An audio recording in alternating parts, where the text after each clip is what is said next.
up, my dragonflies? Welcome back to another beautiful welcome back to another video, and I hope everyone's having a beautiful, amazing day. If you're new, welcome to my channel. My name is Jai. Be sure to like, comment, subscribe, share all that wonderful stuff. Happy spooky season. And we are back with amazing top 10, and this is top 10 demons that Ed and Lorraine feared. I did watch the movie. I did watch 1 and 2, and some instances, Ed and Lorraine wasn't really scared like that. They just said, show no fear. But who knows what goes in their head. We're just seeing the movie. We don't really know what actually happened, like what they actually feel. So I'm curious to see what thing they were scared of. So sit back, relax, get your snacks, get your popcorn, get cozy, get comfortable, get cozy in your favorite spot. Let's watch. From dedicated demonic followers and horrific artifacts to some of their most famous cases, today we review the demons our favorite demonologists feared. Join me as we review our top 10 demons that Ed and Lorraine Warren feared. I'm your host, Rachel Fisher, and let's get spooked, shall we? Number 10, the devil made me do it. In 1981, 19-year-old Arn Cheyenne Johnson sparked controversy far and wide for a crime he wasn't behind, or so we think. While arguing with Alan Bono over Johnson's girlfriend, Arn stabbed Bono, resulting in the man's death. When police arrived, Arn claimed that the devil made him do it. When the words, "the devil made me do it," came from his mouth, it sent the world into controversy. Apparently, Arn was possessed by a demon that had not been vanquished by the Warrens at all. Ed and Lorraine had worked with his family a year prior when Arn's girlfriend's brother, David, was possessed by, not one, not two, but 43 demons. In order to save him, Arn commanded the demons to enter him instead, so when his dark deed finally occurred, Ed and Lorraine flew to his defense. The Warrens stated that at the time of the exorcism, and I quote, "Johnson leapt up and cried to the demon, 'Come into me, I'll fight you, come into me.'"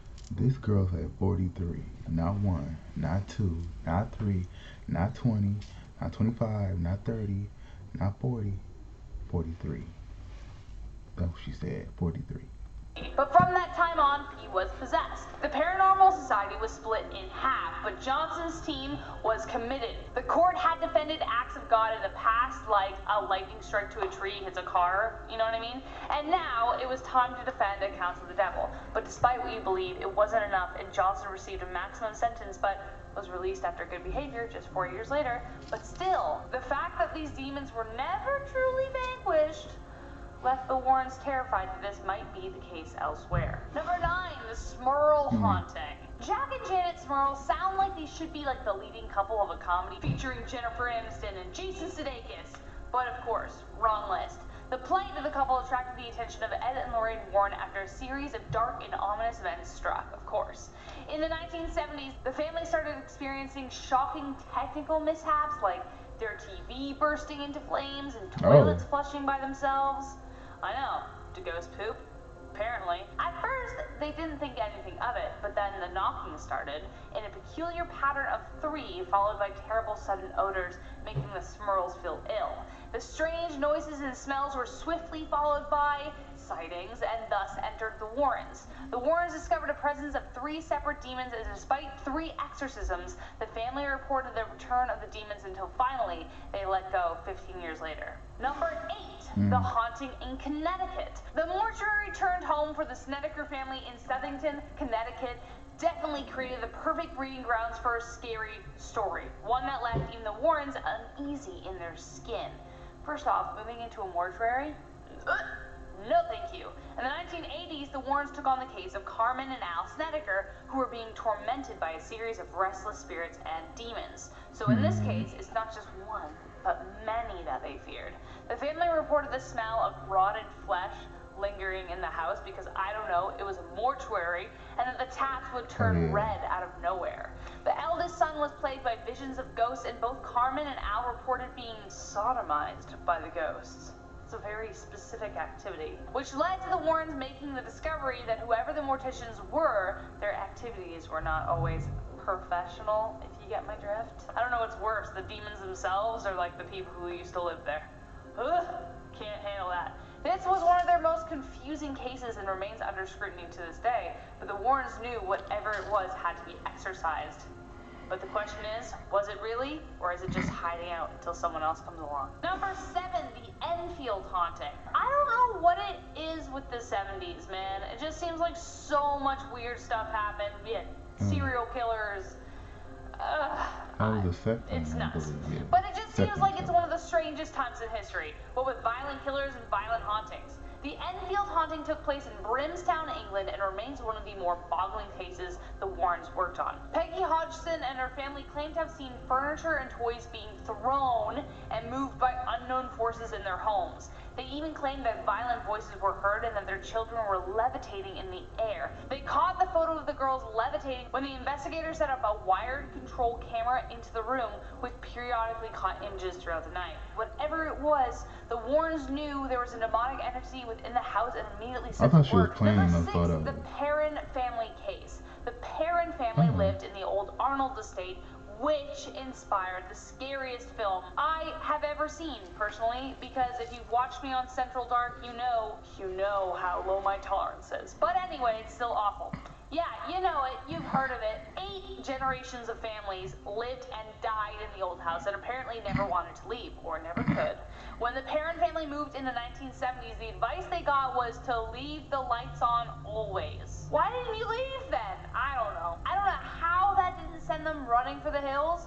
The house had been rife with tragedy, but one of the 3 people who took their own lives was an alleged Satanist whose activity was responsible for the possession of the house. Her name was Bathsheba Sherman, who became a demon that Lorraine will never forget. The demon would physically attack the daughters of the Perrin family, with one reportedly seeing a floating head screaming and retching at her. Ugh, I almost didn't say her name, but I did, so we'll see what happens to me now. Number 5, the Shadow Doll. The Shadow Doll is literally the doll of your nightmares. The Shadow Doll comes from unknown origins, but was kept in the Warrens Museum for safekeeping. But what we do know was that it was used for satanic rituals, and that the thing is doused in black magic and contains human and animal bones.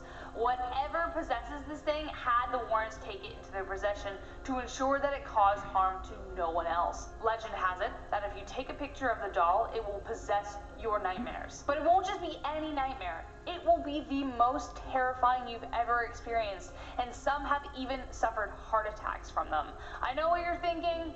Why didn't they just burn the thing? Well, what's more dangerous? A demon you can see right in front of you, or one for you to wander wherever it chooses?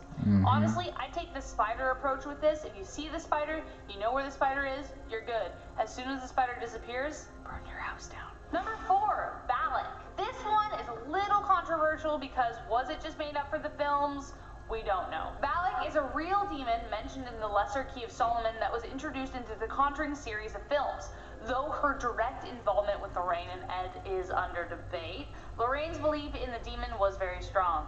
Balak is referred to as the Great President of Hell, and usually chooses to appear as a small winged, 2-headed creature thing resembling a child. Balak is said to command 30 legions of demons, and in the film became the leading arch nemesis of the Warrens. We'll mention Borley Church in a second, but Balak was portrayed as a nun. But there is some speculation that says that they may have actually encountered him throughout some of their worst cases. Lorraine often said that she encountered a black, shadowy vision of a dark entity whenever she wasn't working on a case, and believed that she was being followed by something she couldn't explain. Want to know more? Stay tuned until the end of the video and make sure to like and subscribe while we're here. Number 3, Borley Church relates to Balak. We'll talk about this in a second. The grim history of Borley Church is the perfect setting for a horror film. The land upon which it is built used to be the home to a 14th century monastery, where a monk fell in love with a nun at a nearby convent, which led to the monk being hanged, and the nun was bricked up alive within the walls of her convent, which sounds pretty freaking extreme if you ask me. It sounds like evil resided there long before Ed and Lorraine made the trek out to sort out whatever demon lay between its walls. Whoever did that to those 2 poor people, ugh, that's awful.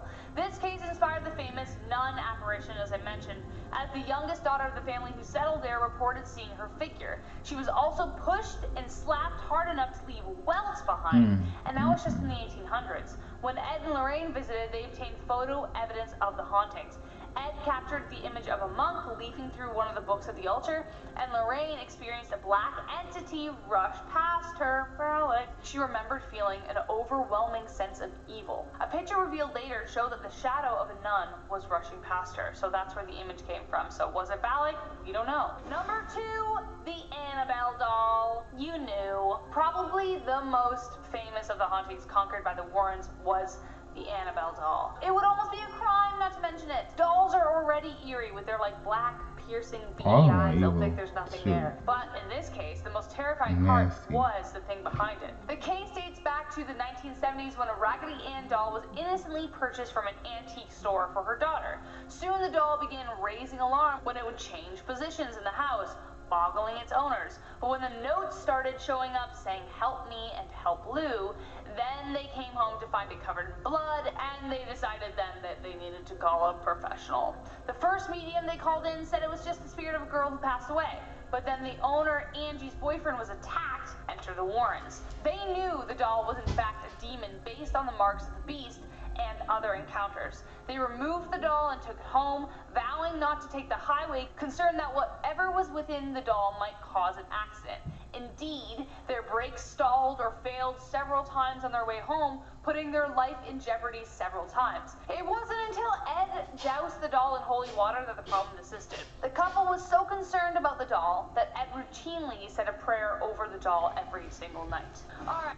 Alright, number 1, the Amityville horror case. The setting, Amityville, Long Island in 1975. A place rife with satanic manifestations set on driving whoever entered to violent madness. As soon as I even say Amityville, you know where this is going. One of the most famous Warren cases, this haunting continues to land on the conclusion that there are just some things that can't be explained. A year before the Lutzes moved into the suburban home in Long Island, Ronald DeFay Jr. shot and killed the 6 members of his family, so it's no wonder that during the first month of living there, the Lutzes experienced swarms of flies, loud banging noises, disturbing entities, and even levitations. The Lutzes moved out and left all their belongings behind, and George Lutz, the father, an ex-Marine and karate expert, so clearly a tough guy, wouldn't even meet the Warrens at the house. He met them at a Pizza Hut. He was that scared. The Warrens said that this case affected their personal relationship to each other the most out of any case they've worked on. This entity followed the Warrens home the very first day, and Lorraine described being incredibly fearful. There was something she just couldn't explain. To this day, Lorraine says that this is the case that haunts her the most, and said, and I quote, she hoped that this was as close to hell as she would ever get. Ed and Lorraine Warren encountered thousands of demons in their lifetime, some nameless, others all too familiar. Today's list featured their most famous cases and encounters that I don't think anyone upon hearing them could forget. Remember to like and subscribe and comment on this video to help show your support if you like this one and you want to see more like it. I've been your host, Rachel Fisher, and until next time, guys, take care. To some of it. I say, we give power, whatever your power will have power, and you should not show no fear, even when in that moment, show no fear. That's what I got from them, and in life in general, you know what I'm saying? And yeah, I was thinking to myself, did Lorraine Warren pass? I believe she did. I'm just wondering, are they still gonna expand on their movies? Cause same here, it's plenty of cases that'll be interesting. Like for instance, the